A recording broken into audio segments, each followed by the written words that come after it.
በፓስተር ቸሬ ሌሎች ፓስተሮች እቺ ሴት እውነት አላት እና እሑድ ቀን ነው እኔ ሄጄ ዴኒውን የወሰድኩት። የእሷ እውነት ነው፣ እናት ነች። እኔ ወንድሜን ከበር አላደርግም።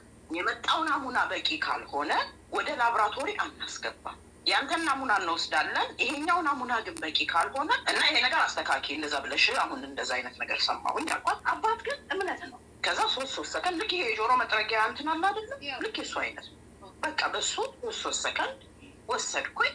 መልሼ ፊቷ ላይ ይዛው ከትቼ አሽጌ ቦርሳዬ ውስጥ ከተትኩ። በሕክምና ኤቲክስ የምታውቁ ከሆነ ጋውኗን አጣጥፋ ቦርሳዋ ውስጥ ከታ፣ ግን አይዲዋን ይዛለች ልጅቷ። እንትኗን ከታ ብላ ነው አጥላልታ ያወራችሁ በሰዓቱ። ኦኬ እሷ እንደመሰላት ሜቢ ጥቁር ፌስታል ቦርሳ ውስጥ ሊኖር ይችላል፣ አላውቅም። እኔ ግን ጥቁር ፌስታል አላየሁም በሰዓቱ። ልጆች አይደሉም ቢባል ሌላ ችግር ነው። ከዛ የገንዘብ ጥያቄ መጣ። ሁልጊዜ ገንዘብ ነው። ለምንድን ነው ይሄ ነገር የሆነው? እነዚህ ልጆች 30 ዓመት 15 ዓመት 10 ዓመት ከሞላቸው በኋላ ልጆች አይደሉም ቢባል ሲሰማሁኝ ይሄንን ነገር እና ይሄ ነገር አይደለም አንቺ ጋር የመጣሁት ሐሙስ ነው ያመጣው ከፍሎ እሱ ነው ዲኤንኤውን መውሰድ አለብን። ለምን ውጤቱም ስልኬ ላይ ያለ ልልክልሽ ይችላለሁ። 0 ነው የሚለው 0% ነው አባትነት የሚለው ያለው። ከዛ በኋላ ለእሷ ተላከላት ይሄ ማለት ነው። ይሄንን የላከላት ማሙሽ በቃ እኔ ከዚህ በኋላ ወደም አልፈልግም፣ እኔ ከእሷ ጋር ምንትን አልፈልግም ብሎ በጣም ምንትን አለ። የልጄ አባት ነው፣ ከእሱ ጋር ነበር፣ እሱ ቤት ነበር ማሙሽ። እሱ ነው የእህቱ ባል ብላ ስታወራ የነበረው ሚዲያ ላይ ሰምታችሁ እኮ በትክክል ያስረዳጥን እንሄድ ብዬ ነው። እና እሱ ነው የላከላት በቴሌግራም ውጤቱ ይሄ ነው ተብሏል። ከዛ አለች አሉ አለች። በኋላ መልሶ እሱ አረጋጋት። በቃ አንቺ ታውቂያለሽ አባታቸውን ኖ አይደለም ይምጣና ድጋሚ ይመረመራለሁ ብላ በሚቀጥለውም ቀን በሶስተኛውም ቀን ጩኸት ሆነ። በኋላ ይሄ ልጅ አባት አወጣጣት። ግድ የለሽ ሆነም አልሆነም እኔም እረዳሻለሁ ችግር የለም ብሎ ሲላት እዚሁ አገር ላይ ለሱ ለልጄ አባት የእሱ ልጆች እንዳልሆኑ በስልክ ተናግራለች። ይህንን ዛሬ መጽሐፍ እሱም ጠይቋታል ሚዲያ ላይ መጽሐፍ ቅዱስ ይዛ የልጆች አባት ጠይቋት አናግረዋለች። አዎ እና አይደሉም ማለች አይደሉም ብለዋለች። ለሱ እግዚአብሔር ለማን ያለችው ይሄንን ለእኔ ለልጄ አባት ብለዋለች። እና በጣም ከባድ ነው የነበረው ጊዜ እና በል አሁን ይሄ ነገር ዲኤንኤ መሰራት አለበት። ምክንያቱም ውዶችዬ በጣም የሚከብድ ነገር ነው የምንሰማው ነገር በየጊዜው ማለት ነው። እንግዲህ ይህች የምትናገረው የዮናስ እህት ናት። ለእህቱ ባል ለባሌ ለልጄ አባት ነው እውነቱን ያወጣችሁ ብላለች ተናግራለች ብላለች። እና አሁን ሶስተኛ ላይ ሲመረመር ምን ይመጣል ብላችሁ ታስባላችሁ? እንዲሁም ዮኒ ማኛም መልስ ሰጥቶ አይደለ እንትና ማለት ነው ለሰብለም መልስ ሰጥቷታል ማለት ነው። እንግዲህ ሰብለም ሶስተኛ እንዲመረመር የሚሉት ሰዎች ብዙ አሉ። እንዲሁም እንግዲህ ፓስተር ቸሬም እረዳታለሁ እስከ ሶስተኛ ድረስ ምርመራ ተብሏል። ይሄን ነገር እንዴት ታዩታላችሁ? እህት የምትለው እንግዲህ ክፍል 2 ይሄን ይመስላል። ብዙ ነው ግን እኔ ነገር ቀንጨብ አድርጌ ነው ያመጣሁላችሁ። አሁን ሶስተኛ ሲመረመርም 0 ከመጣስ እውነት ኪያ እያወቀች ነው ወይ እስከ ሶስተኛ ደረጃ ድረስ የሄደችው? እኛ እኮ ግራ ተጋባን። በእናታችሁ ምን ትላላችሁ? ሶስተኛ ላይ ከእህት የምንሰማው ከባል ወገን እንበል እስኪ ለጊዜው ከዮናስ ቤተሰብ በኩል የምንሰማው ሌላ፣ ከኪያ በኩል የምንሰማው ሌላ እና እኛ ተወዛግበን ያለ ነው። እውነት ይሄን ነገር እንዴት ታዩታላችሁ? አሁን ሶስተኛ ጊዜ እንግዲህ በደም ሊመረመሩ ነው ማለት ነው። ለሶስተኛ ጊዜ ይሄ ነገር እኔ በመመርመራቸው ደስ ይለኛል። ግን እውነት አንቺ ጋር አለ ወይ ነው። እኔ ኪያ እንዳትጎዳ ነው የፈለግኩት። ምክንያቱም ለምን ካላችሁ አሁን የምትጎዳው እሷ ናት። ሲቀጥል ልጆቿን ማሳደግ አለባት። እናቱና ልጆቿን ማሳደግ አለባት። እንዴት ካላችሁ እነዚህ ልጆች እሷን ካጡ መኖር አይችሉም። ምንም የለም ከጎናቸው ማለት ነው። አባት አይታወቅም እንግዲህ በዚህ አይነት ሁኔታ ከቀጠለ ማለት ነው። እና ኪያ ለልጆቿ መኖር ስላለባት ሶስተኛው ዴን እውነት የምታቂ ከሆነ አባት መጀመሪያ ላይ አምነሽ ያመንሽው ሰው ሌላ ሰው እንዳለ አምነሻል መጀመሪያ እየተባለ ነው። ያ ነገር እውነት ከሆነ ይቅርብሽ።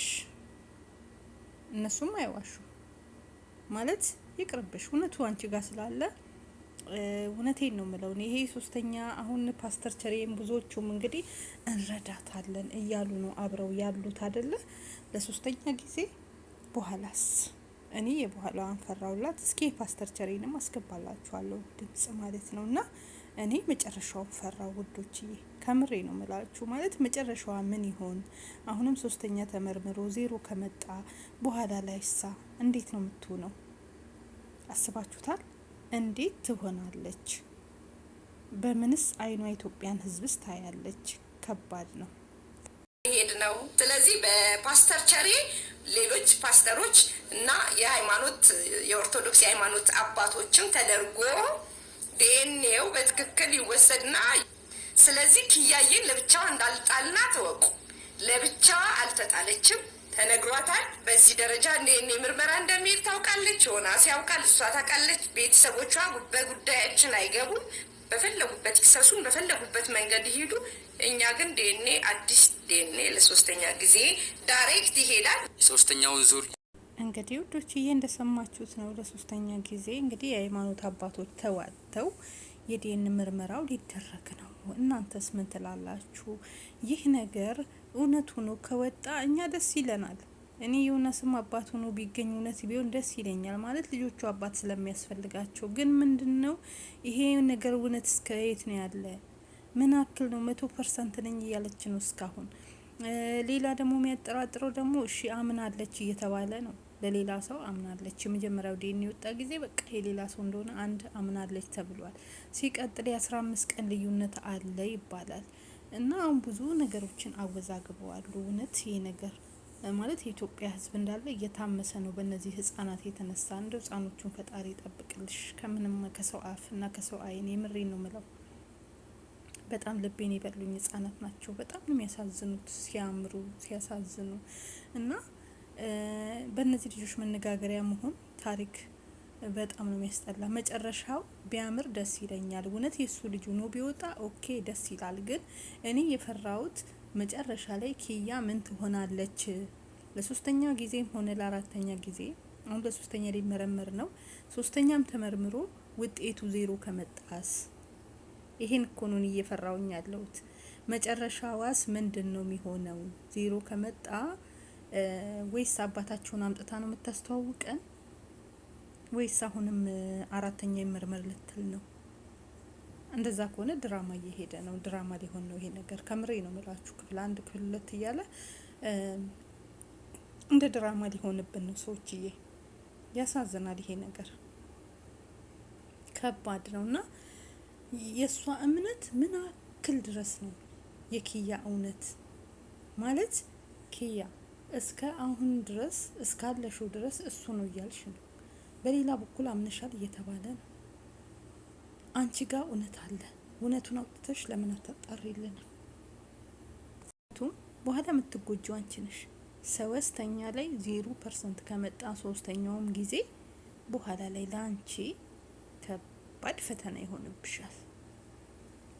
ከባድ ፈተና ስለሚሆንብሽ እውነቱን አውጥተሽ ብትቀመጭ ነው እንደኔ ደስ የሚለኝ። ግን እውነት አንቺ ጋር ካለ ትክክለኛ ከማንኛውም ወንድ ጋር አልተገናኘውም የሱ ነው ብለሽ የምትይ ከሆነ ቀጥይበት። እስኪ መጨረሻውን እኛም አብረን ለማየት በጣም የጓጓነው ነው እውነት ይሄን ነገር። አንቺ ብቻ አይደለሽም። ምክንያቱም እቺ ልጅ እነዚህ ልጆች የአንቺ ብቻ አይደሉም። ከዚህ በኋላ የሁላችንም ናቸው።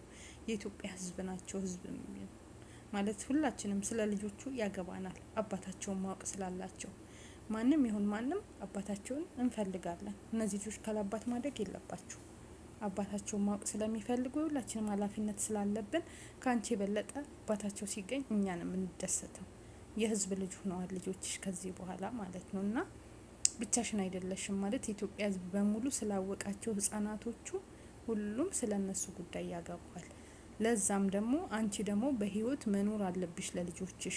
እኔ የፈራሁት አንቺ በሁለተኛው ጊዜ እንደዚህ ፌንት ነቅለሽ ብዙ ነገር አደጋ ላይ ደርሰሽ ነበረ፣ ራስሽን ለማጥፋት ከፎቅ ለመወርወር ሰምተናል። ያ ሁሉ ነገር አድርገሽ ነበር። ሶስተኛም ዜሮ ከመጣ ደግሞ ምን ማለት አንቺን ካጡ ልጆቹ ማን ያሳድጋል? ልጆቹን ላለማጣት እውነቱን አውጭና ዝም ብለሽ ቁጭ በይ። ለማስታወስ ሞክሪ ነው ምለው እንደኔ ማለት ነውና እኔ አላቅም ከሷ የበለጠ ማወቅኛ አንችልም እንጂ እኔ ዜሮ ከመጣ በኋላ ከምትጎዳ ቢቀር ነው ምለው። ይሄ የራሴ አስተያየት ነው። ቢቀርባት በቃ ማለት ሶስተኛ ባይመረመር እውነት እሷ ጋር ስላለ አሁን የሚባለው እንግዲህ ሌላ ሰው ጋር ከሌላ ሰው ጋር ወልዳለች ብላ አምናለች እያለች ነው ለወንድ ለእህቱ ባል። እንግዲህ ነገር እንዴት ታዩታላችሁ? አታወዛግቡን። እውነት እኛ እንቅልፍ ነሳን እኮ በዚህ ጉዳይ ላይ። ለማንኛውም እግዚአብሔር ይርዳሽ። እውነት ከሆነ ይርዳሽ መድኃኒዓለም። ትክክል የሱ ናቸው ምትይ ከሆነ አንቺ ጋር ነው እውነቱ ያለ፣ አንቺ ጋር እና ፈጣሪ ጋር ነው ያለ። በቃ ነው ምትይ ከሆነ ወደፊት ቀጥይበት። ግን እኔ በኋላ ላይ ራስሽን እንዳታጠፊ መጨረሻ ሶስተኛም ዜሮ ከሆነ በዛው የኢትዮጵያ ሕዝብ ደግሞ ይበላሻል። አስቢ። እውነቴን ነው ምለው። አሁን ብሎ ነው አፉን ከፍቶ የሚበላሽ ኪያ። ሶስተኛውም ዜሮ ከመጣ ማለት ነው። ይሄን እውነት አምነሽበት ግቢ ማለት ነው። ከምሬ ነው ምለው። ፈጣሪ እርዳሽ። ያሳዝናል እህቴ።